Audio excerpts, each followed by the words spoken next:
Hello and welcome to the A-Form Show. My name is Alan George and thank you very much for tuning in. Each week, we sit across from thought leaders and change makers in the architecture and design space of the GCC. We dive deep into their experiences, both professionally and personally, and share their valuable insight as to what makes them tick. Our goal is to add value to your day and help you navigate your own personal creative journey. Finally, the opinions and the views of the guest speakers are that of their own. They do not necessarily represent the views and the opinions of the show or the host. Before we get into the show, we'd love to give a big shout out to our friends at Inscape Education Management, based right here out of Dubai Design District. Inscape is a design training institute specializing in skill training specifically for the design and creative professions. They currently offer short courses in architecture, fashion, interior design, and graphics design. Inscape's unique training style is aimed at training individuals through design thinking methodologies, enabling them to process and generate real-life solutions with confidence. If you're a working professional, they got you covered too. In addition to the daytime courses that they have running, there are courses tailor-made for you with evening sessions. They provide working professionals with an opportunity to acquire new skills when it suits them. In a nutshell, you can earn while you learn. So the time is now. Pick up a new skill and add value to your workspace. If this is of interest to you, feel free to reach out to them on Instagram and Facebook at We Are Inscape UAE. That is, We Are Inscape UAE. Today's guest is Anique Ahmed. Anique is an architect and an award-winning architectural photographer. With projects like the Al Quwain Martyrs Memorial under his belt, Anique now focuses on capturing moments created by architectural and interior design. His photography has been recognized by several international competitions and has gone on to be featured across various media platforms, both locally and internationally. One of his images, one of my favorites I might add, is of the Autodrome grandstand right here in Dubai. The image has been simply titled as the letter G.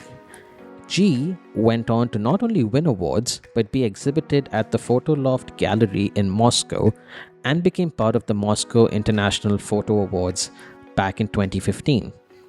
Over the last few years, Anique has developed a keen eye for detail which has greatly helped him in planning and executing photography projects for both commercial and private clients. In today's episode, we talk about the nuances of architectural photography and how it really works. We get into transitioning career paths and finding your passion. So, without further ado, take it away, Anique. Welcome everyone to the A-Form Show. Big news today. We have with us an architect. But an architect who does not do anything with architecture no more, but does something a lot better, I would think. Today we have with us someone who I've known for a really, really long time, someone who I have actually seen start up from scratch and legitimately follow his passion. I mean, no shortcuts, no nothing, literally from the ground up, all the way to where he is now. And I'm of course talking about no one else than Anique Ahmed. Thank you guys. Thank you, Alan. Thank you for bringing me on the show. Cool, man. It's really dope to have you. Primarily because I genuinely feel whenever I bring up architectural photography to people, they normally turn around and say, yeah, dude, how hard could that be? I mean, it's a camera, it's a building. It's not like like chasing people for like a photo or something. Your building's there, it's not moving, it has no problem, so how hard could it be? To which I always say, dude, I've seen the amount of effort that goes into it. I mean, it's nowhere near something I could ever do. But I'm curious, for people who are listening to this, obviously, at some point in their life have definitely held a camera and have definitely tried to photograph their work. I'm curious in your case, because you studied architecture professionally, correct? Correct. How did that entire process happen that you decided from working as an architect to leaving that behind and going into photography? What was that eureka moment that you had? Well, I wouldn't say it was a moment that just appeared. It was a progressive moment for architectural photography. Even for general photography, I used to be interested in photography as a child. I used to get my hands on every camera I could, go out, take pictures, print them. It was film back then, so I used to print them. I used to enjoy making What do you mean images. back then? There are no more film cameras no more? There are, but I used to use my dad's film camera. I didn't have my own camera, so I used to grab any camera I could get my hands on. Back then, my dad had a film camera, so it was that. Nice. Then the digital era came. But even up until this time, had you ever formally learned photography in any capacity? No, so just as every photographer who started out, I used to shoot macro, I used to shoot landscape, animals, portraits, buildings, and so on. Right. Again, sorry, I'm No, it's interrupting you, but I'm trying to understand what about it. I mean, when you see a picture, for example, of a building that's shot, right? Yeah. What is it that's standing out to you? I'm trying to see where the architect is stopping and when the photographer is coming on, right? So when you see a building, are you looking at the design of the building, or are you looking at the photography elements of that photo? So I'm looking at the design elements and the overall design of the building and how to bring it out best, because not every building looks good. It's not easy to show off a design of a building. Right. You need to wait for that moment. You need to have that light. You need to have the composition. You need to go back home and work on the image. Right. To bring out the effect and the idea that the architect had while designing the building. Right.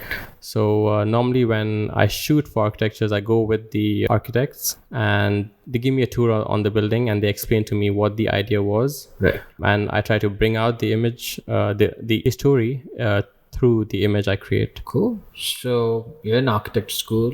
You're flipping through all these images for inspiration. Correct. Some parallel tells you that I need to pick up a proper camera, go out shooting. Was it as simple as that? It wasn't that easy because, yes, I did pick up a camera and go out shooting. It takes a lot of practice because you need to train your eye to actually get the images and get the right angle. Right.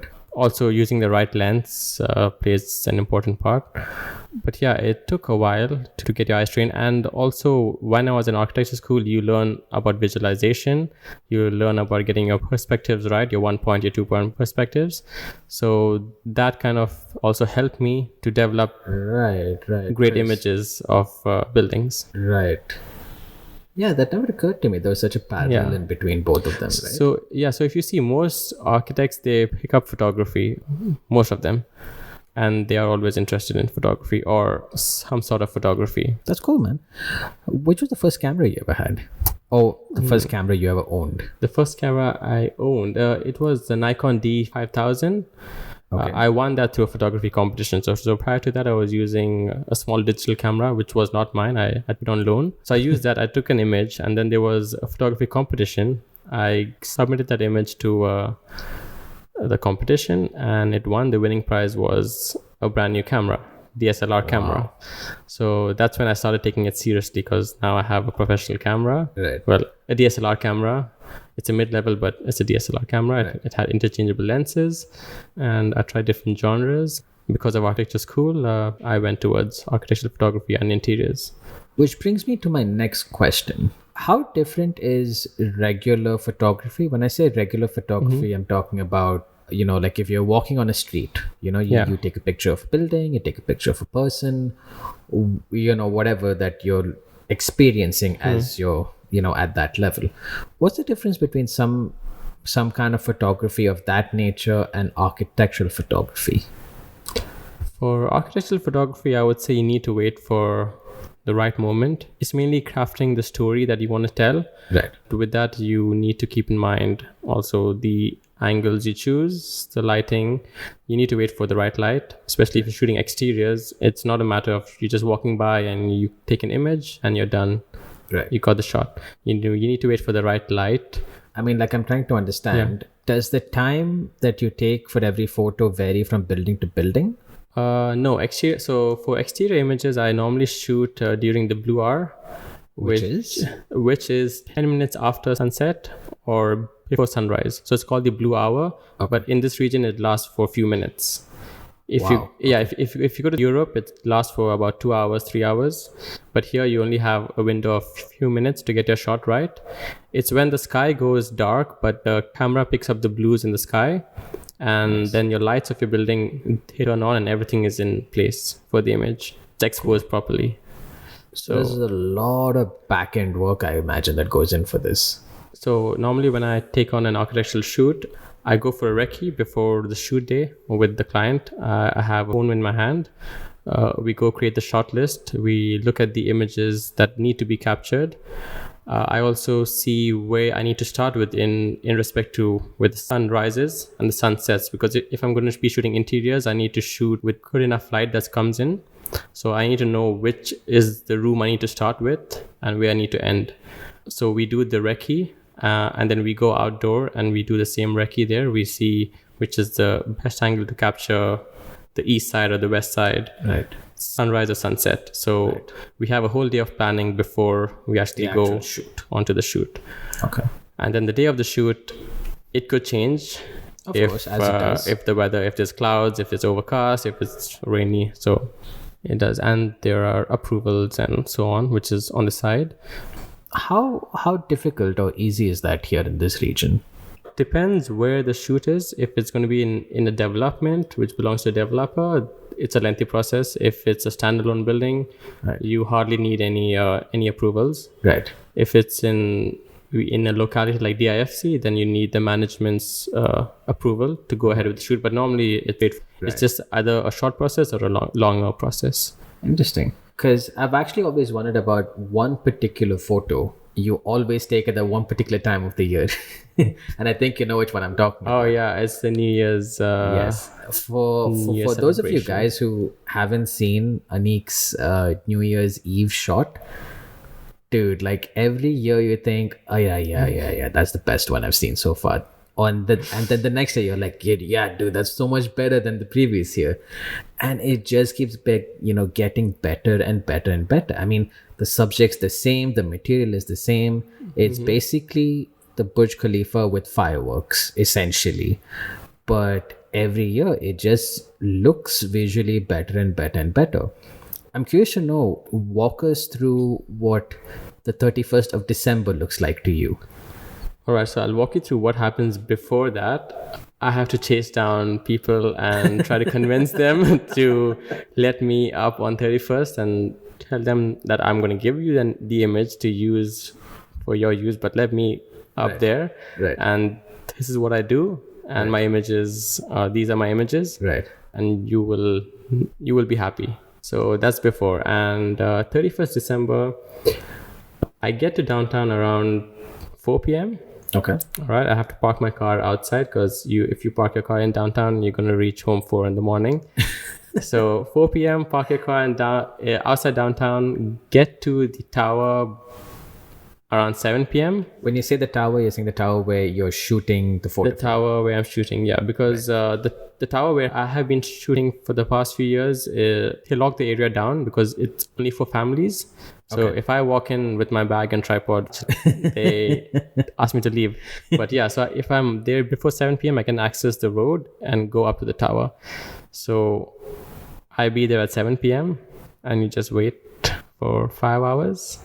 Okay. So you wait at the top of the building? Yeah, either at the top or either at the lobby or... Right. Yeah. Right. And how long does a setup take for something like that? I mean, for you to get equipment out, bolt, screw on things, test images and all of that till you're ready to take that final shot. How long does that normally take? Normally it takes me 15 minutes. Okay. To do the entire process. It used to take longer, but as you work with it, you learn that it's easier. It gets easier. Any tips and tricks that you have to very instantly change the outcome of a picture? For fireworks? For fireworks. Yeah. I mean, because I would imagine it's one of the most photographed thing in the region at that time. So you need a tripod. For first, you need to have a long exposure. Right. I normally use a remote in bulb mode, which means I can control the speed of shutter manually. So I can make it go for 2 seconds, maybe 3 seconds, 4 seconds. Okay. So I always keep an eye on the fireworks, so you know what to capture when. Okay. So it's all manual. I keep my ISO on 100 to reduce the noise. Aperture is more like 2.8. I hope you are getting the information right, or No, I mean, I would not by any means say that I know anything about photography. Okay, all right. I would say that I am able to follow you thus far. So, So I think it's fine. So it's ISO, aperture, and speed of the shutter. It's a triangle. So you change one, the other one changes. So I keep everything on manual and have a tripod in hand. Okay. Then you're set to go.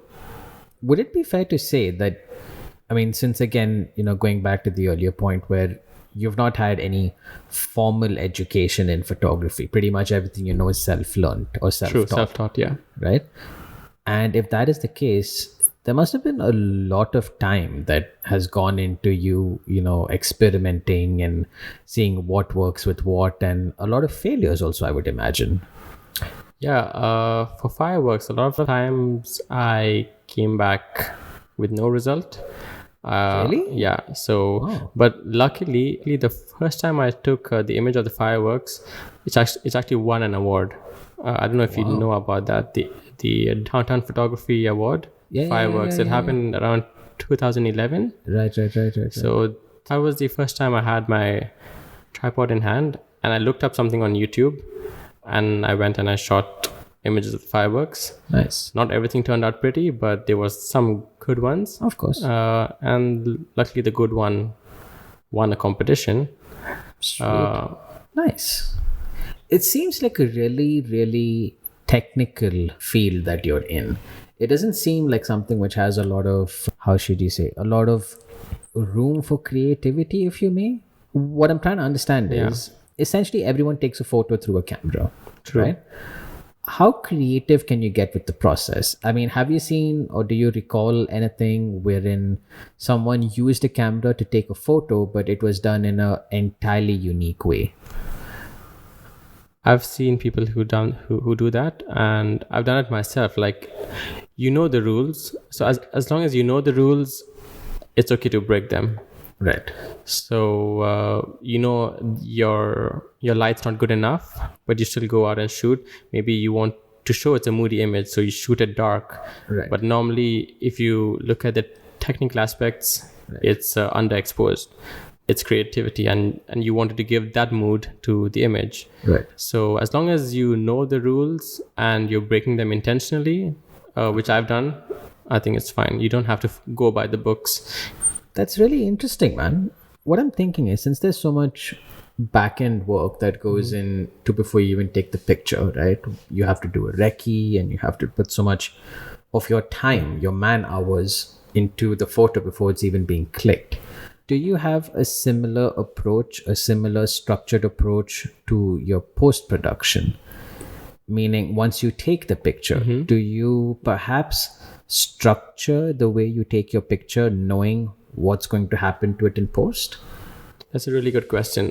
So I shoot based on what I'm going to edit or how I'm going to edit my workflow. So I shoot based on that. So I know I have an underexposed image before it's normally exposed, and then there's an overexposed image. Right. So that's my normal structure to the images, and I keep that the same in every shoot I go to. And then once I come back home, I have them on the computer, and then I rename them. Okay. So they're all structured in the right folder, and then it's easy for me to work on and to have the images with the numbers right in place. Okay. I mean, I'm sure there's a lot of people who are going to be like cringing the minute I say this, but would it be safe to assume that you use Photoshop for something like this? Definitely. I use Photoshop to edit. Like, it's part of my workflow, but it's not my main application. Right. You need to use Photoshop in your images. Like, you can't do without Photoshop. Okay. Every image out there has gone through some Photoshop.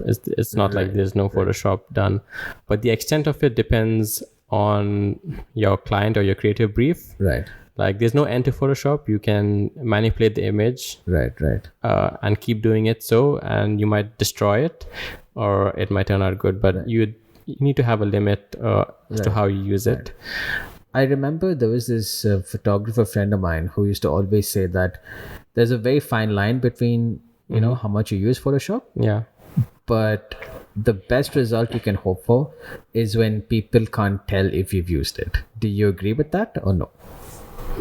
It could, but then at times it's quite obvious. Like you would know I've used the application Photoshop in the region. Like if there are clouds that do not exist or do not show up in the bar, you know, I have to add that because the client wants that kind of clouds to be shown in the sky. So then I would not want to do it, but if the client requests for it, yes, then I have to go by the creative director or the client's request. But normally I tend to not overdo. I try to keep it natural, maybe just use the tones and the curves, not introduce elements in. Like I just did a shoot and then I was asked to remove elements from the image, which takes up time and it destroys the image if it's not done well. So I try to avoid that. I try to fix everything on set and try to have everything done in camera rather than go on the computer and manipulate the image a lot. Which is the right way to do things, I would imagine, right? It is. Okay. Another question I would have is, this entire process seems, like you said, a very painstaking and very time consuming process, you know, right from the beginning till the photo and editing and so on.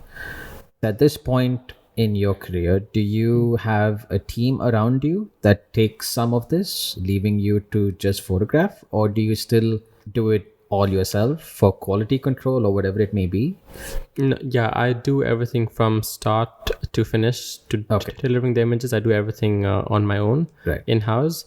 I've been approached by companies who do retouching for photographers, but I haven't used any of them yet.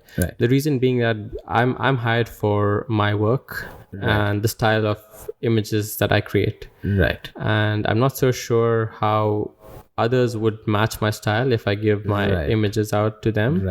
Maybe they would be able to do it, but I'm not sure. Maybe when I get really busy, I would give it a try. Yeah. Because there's another debate out there, but this isn't a photography thing. This is just a individual versus a brand thing, right? When people hire, for example, when people hire Anique Ahmed photography, right? They expect to get Anique Ahmed clicking the photo. However, if Anique Ahmed photography happens to be an agency with 100 people, now does, you know, you get what I'm trying to say? Yeah, true. Does that individual become representative of the agency? And is it wrong for a client to assume that maybe they're getting something subpar or over par as compared to what they originally wanted? So let's say if I were a company, I'm specialized in architectural photography, right? So my clients would expect me to come on site rather than, because if you look at it from an architect's point of view, you're working for an architect. The architect goes for the client meeting or of course selling the project, but the people who do the project are maybe you or someone else working in the company. So it's not the main guy. It's not Norman Foster who does the work. He has people to do it for him. And in that case, it's acceptable over there. But in terms of photography, if they're coming to me for the work that I put out, especially in architecture and interior photography, yes, it would be important for me to show up. If I had other services like weddings and so on, then but of course, if I'm going to be doing architecture photography, I would make it a point for myself to show up there, and I wouldn't give it to anyone else. So it's on me.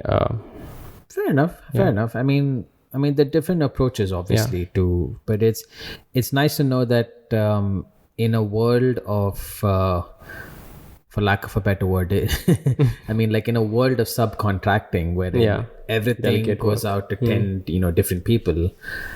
It's nice to know that you actually maintain all of this like live with you and that you actually control all the aspects of the picture. So in a sense, tomorrow, if that picture gets any acclaim, as I'm sure many of yours has, you can truly take complete responsibility for that as well. as compared to having an editor and someone who did the story and all of that. Yeah. Which I find kind of interesting. I don't think a lot of people do that here. At least I don't know of any. Is that what the overall sentiment is here in this market? Like in Dubai, is it mainly a lot of individual photographers who have their own thing, or is it primarily agencies, or is it a mix of both? So I've known architectural photographers who went on to have their own agencies. Right. They of course get busy, and they have other services among architectural photography services. Right. But I know for sure that when it's an architectural shoot, they go themselves and they do not send their team. Right. I mean, their team go to assist him on shoots, but they won't go to shoot or to create the images themselves. Right. So as far as I know, if anyone's hiring you for your style, you want to keep up that style. True. And you want to keep up your name also, because... Makes sense. I mean, I guess with something like this, there is no hiding, right? I mean, literally, your portfolio is your work, in a sense. Exactly. Your portfolio is your resume. It's everything, actually. It's what you... Exactly. Like, you can just print out a photo and leave it with someone and be like, that's created that. Exactly. That's it. That's your CV. Yeah. If you want this quality, get in touch with me. That's it. Just add a number to it. Right. That's really cool, man. Because this is something which probably a lot of our listeners are thinking about as they're hearing you speak, which is, I'm interested in architectural photography. I do have a pretty decent camera which I can use. I think I've taken a few good photos, and I think I want to, maybe try this out and see, what architectural photography is all about. For which, first question, they need a client from somewhere, somehow. Yeah. Right?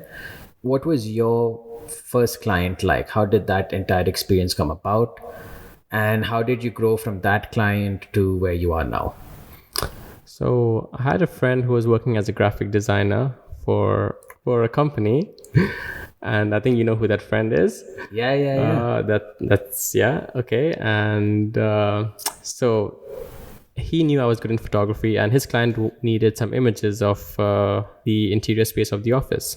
So he said, why don't you do it? I said, okay, I'll give it a try. Why not? So this was an interior job then? Interior job, yeah. Okay. I went on, I did the interior job. That client had something to do with product images. So I shot products. Then that went on to shooting food for another client. And from there, it went on to shooting events. Right. So that was my first gig, and I was lucky to get that through. And that's how I made my first client. Okay, interesting. So that job goes well. It's word of mouth, or you just add it to your portfolio, or that becomes your portfolio. If you do not have one, you need to create your portfolio, because like any other creative field, architectural photography is a creative field, and you need to have a portfolio to show your clients what you have done in the past and what you can do for them. Right. Don't have a portfolio, you can always approach hotels or offices, and in exchange for them letting you shoot their space, you give them the images, which I've done in the past because I needed to get some things on my portfolio. Of course. So you go look for something that has a nice interior, a space that has a nice interior. You tell them, okay, I'll give you images if you let me shoot your space. And no one's going to say no, because it's free images for them. Right. And you get to try out your skills there. But that's such a brilliant way to kind of... A lot of people say that, oh, you can never make anyone happy. You can never make everyone happy. You know that phrase? Mm-hmm, yeah. I think that's such a brilliant outlook to kind of everyone getting a win-win scenario out of it, wherein you as someone who has, that entire catch-22 situation, which is you have no experience, you can't get the job. Yeah. And, no one will give you that job because you don't have any experience. So it's always like a circle, it's always like a circle. And this is such a brilliant way to break out of it. Without giving numbers away, I'm curious to know how your initial price worked out. How did you come to that figure for that first job of yours? And has that process evolved? Has it changed to where you are now? pricing is always a tricky issue because you do not know if it's going to go through or it's going to be rejected. So when I started out, I didn't have a number in mind, but the client had a budget and it was straightforward. They were like, I have this much, can you do it for me? So I said yes, and I did it. But then I understood what the clients would have in the region. And I also did my research. And of course, yes, like you said, it's going to differ from client to client. And from work to work. Of course. If I shoot real estate photography, I'm sure it's different from architectural photography. Real estate photography is you need to sell the property. So it's like you take wide angle lens, you go into the space, you shoot everything wide. And you might shoot 50 images a day and you just give it to the realtor. But opposed to that, it's different for architectural photography. Because of that kind of work where it's fast and there's not much work, you compensate on the price and the quality doesn't change, so it's the same. I think that's where we are on pricing. So there's no real logic or sequence you can follow with it. I guess it's always a new process with every single client, right? A major factor that affects the pricing is the way they use it. So normally when I have my structure, I have the recce fee, then I have the the production, which is the day fee or the creative fee you would call it. Then I have the post-production for every image. So that's where the client can control how many images they want from you and how much they can pay for. Then comes the licensing fee. So most clients don't want to use it for their websites, social media, maybe a brochure or something. And then comes the part where they want to use for billboards or these boards on the roads. So your rates basically vary on the usage. On the usage and the duration of how long they want to use it for. Now in this region, not many follow that, or not many have gone through that phase.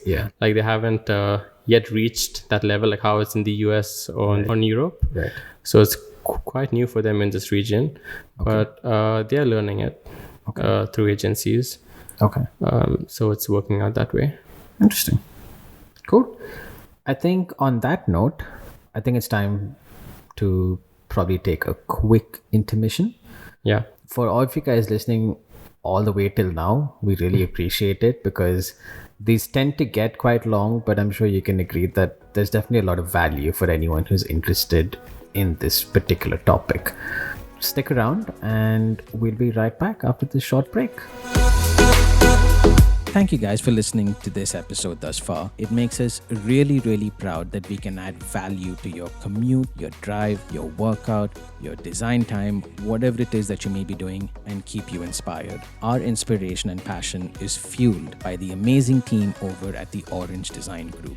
The Orange Design Group, or ODG as they're affectionately known, is an award-winning boutique design firm specializing in bespoke, client-centric design solutions. They're based right here out of Dubai. What's cool with them is that under their umbrella, they offer an integrated design concept with architectural, specialist lighting, and home automation services. Their designs are super clean, as in super, super clean. They have a keen eye for detail, and their work has gone on to be featured in various media outlets, both locally and internationally. Their work has won multiple awards across various fields. Currently, they're working on delivering niche, residential, and cultural projects across the GCC. Their work is truly, truly, truly inspiring for any designer. You guys should definitely check them out. They're on LinkedIn and Instagram. The handles are @Orange Design Group.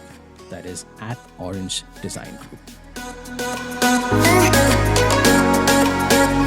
Welcome back, everyone. Thank you for joining us again. I'm sitting across the very talented Anique Ahmed, who probably is the only architectural photographer I know who has the most diverse portfolio that I know. For those of you guys who don't know, he's literally gone across.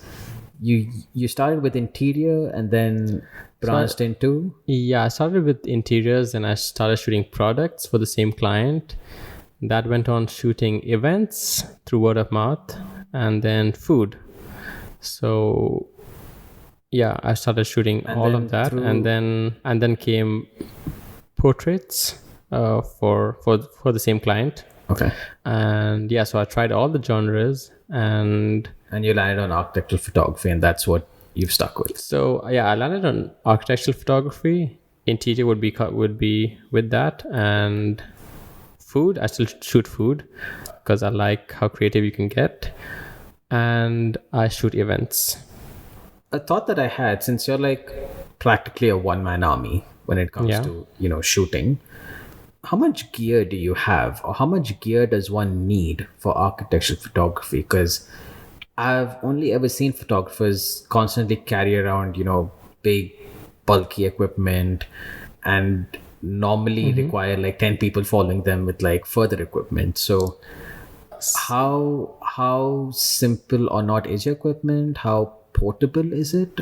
Have you perhaps tailored your gear to match the fact that you're the single one person taking the picture?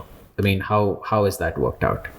So normally I would carry 25 kilos of gear on a shoot. 25 kilos of gear. Yeah, I'll hold 25 kilos of equipment through. For those of you guys who have not seen Anique or ever met him, he isn't the most, what's the polite way to put this?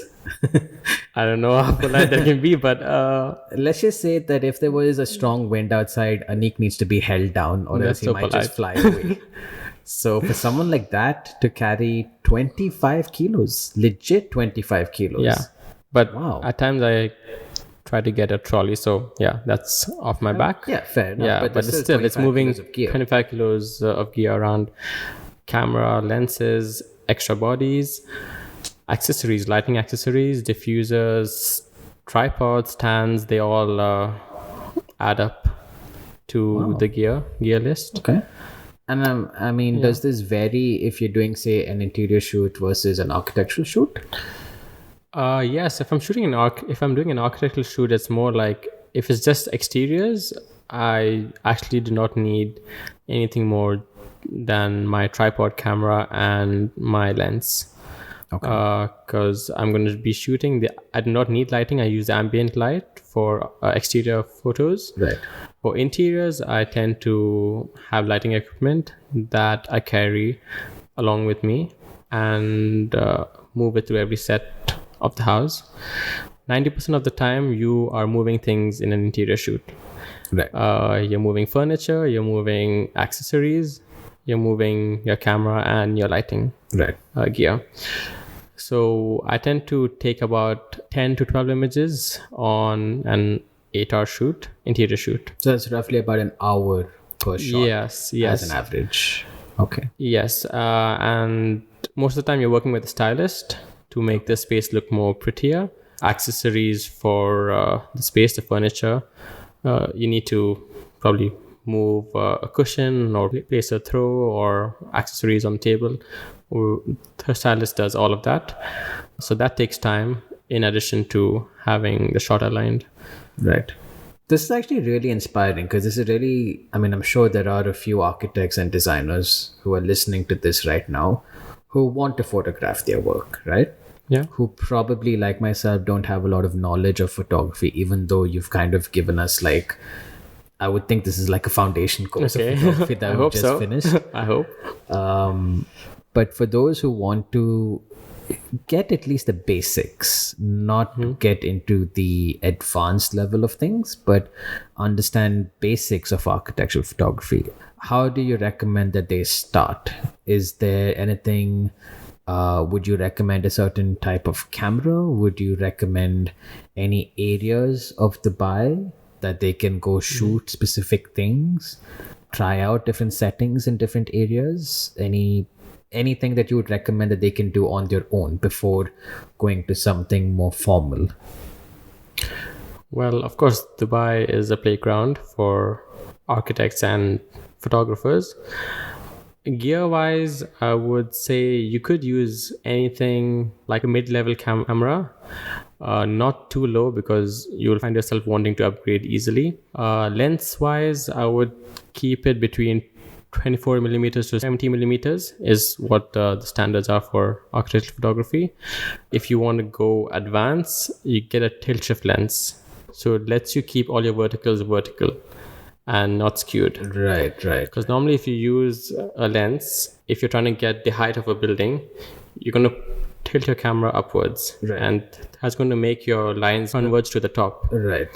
So what this lens lets you do is you can keep your camera body square to the building, Right. and you can shift the lens up so it has the top of the building also covered. Right. So that lets you get your images straight and vertical and square. It's expensive, so maybe once I would have always thought that that's what a tripod was being used for, right? A tripod is to level the horizon, Okay. but if you want to get your vertical straight, Right. you would need a tilt shift lens, especially made for architectural photography and interiors. So yeah, you because I would wouldn't, imagine, verticals being straight are the most important thing. yeah, because imagine you're going to shoot the Burj Khalifa. If you're trying to fit the whole building into your frame, you're going to point. It's only your the tallest cameras. building in the world at the point of this podcast being recorded. Exactly. So 800 meters tall.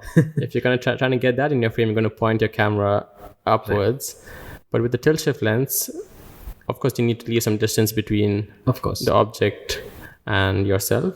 Right. But with that, you can shift your lens higher to accommodate the whole building in the frame. But yeah, that comes with a big price tag. Interesting. See, learning something new every day. Right. So now I have my basic gear. Yeah. Where can I go? Where would you recommend as a novice architectural photographer? What can I shoot? Where can I shoot? What can I experiment with to find my own style, if you may? Well, your own style would come with practice. Of course, you're going to be looking at other photographers. You're going to try and mimic their styles, and through which you will learn your own style. Maybe you'll have a style that you picked up from another photographer, and you're going to change it a bit, and that becomes your style. Right. There's a lot of places in Dubai, especially in the downtown areas, or maybe just DIFC. Quite some interesting buildings and compositions you can find. It's a good area to move around within. Dubai Marina is also another good location. Okay. To work with. Yeah, in general, I think anywhere in Dubai, the new Dubai side would be a good place to start having your portfolio. I'm curious. So why not old Dubai? Is it because it's probably harder to shoot? Is that it? Old Dubai is too congested. There's not enough space to move within. Of course, you can go to Al Seef and Pastakia is a good area to actually shoot, especially with the play of light and shadows. If that's interesting to you, that's a good place. But other than that, if you go deep into Old Dubai, I don't see it a good playground for architectural photography. Maybe for street photography and for portraits, but for architectural photography, near Dubai. Right. And it would also be good to have that in your portfolio than Old Dubai, because if you're going to show a portfolio, you want to show something that is nice and new and wow. I mean, clearly you seem to know a lot about this particular field. A field, like when we started off saying, a lot of people think is literally just picking up a camera and taking a picture of a building. Clearly it's not. Have you ever had people who've come up to you and asked you to kind of, teach them what you know? Or have you in the past or ever wanted to kind of teach this to anyone else? So yes, I did have people who wanted to learn my technique, who wanted to go with me on shoots, and I've done that in the past. I have them come with me on shoots, help me, and at the same time they learn from what I'm doing. Right. Apart from that, I also do tours and workshops in Dubai. So that is something that everyone looks forward to. I take them to Old Dubai and then New Dubai, rooftop skyline, which is what everyone wants to capture these days. Right. The Burj Khalifa from different vantage points, because it looks different from every side at different times of the day. So that's something I do on the side. Not my main thing, but yeah, on the side. Okay. And do you have anything coming up in the near future or planning to? As of now, I've actually stopped, or it's on pause for the summer. Okay. Because it's quite hot to move around outside Fair enough. at the moment. So starting September, I have my tours open. Okay. If anyone is interested to join, they can go on my website and have a look at what I offer. All right. Apart from that, I might be having a workshop coming up in November. We haven't had anything set yet, but Right. we are looking at it. It's in the process. Cool. Sounds really good. Finally, man, I mean, for everyone who's listened to this thus far and who's kind of wondering about this awesome photo that you keep on taking, where can people get in touch with you? Where can people find you? Where can people see your work? For live updates or more recent work, it's my Instagram, which is at Anique Ahmed Photography. Or you can reach me on my website, www.anique-ahmed.com. That's where I have my entire portfolio online. That sounds good, man. I really, I mean, this was probably one of the much more technical podcasts that we've done on the show thus far. But it really, I mean, makes me think about so much opportunity that, one could do. And I would like to thank you again for coming on and sharing this with us, because I think this is the kind of stuff that people need to hear, especially in the whole architecture and design field. Thank you so much for having me on the show. It was a great pleasure sharing with you. For all of you listening, show Anique some love.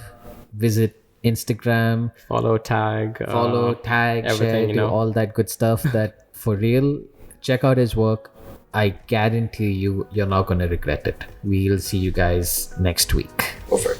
Hi, this is Anique Ahmed, and this is the A-Form Show. Hey guys, thank you so much for listening to the complete episode. It means the world to us that you did. As you probably know, this episode, along with a host of many others, are available on all of your favorite streaming platforms. If this episode in any way added value to you, please subscribe to us and leave us a review. It really helps us get the show out there to a much larger audience. Feel free to share the episode with your friends, your colleagues, or anyone who may benefit from it. Meanwhile, if you'd like to get in touch with us, follow us on Instagram at aform.studio. That is at aform.studio, and send us a DM. That's it. It's that easy. All right, guys, this has been awesome, and we'll catch you guys next week.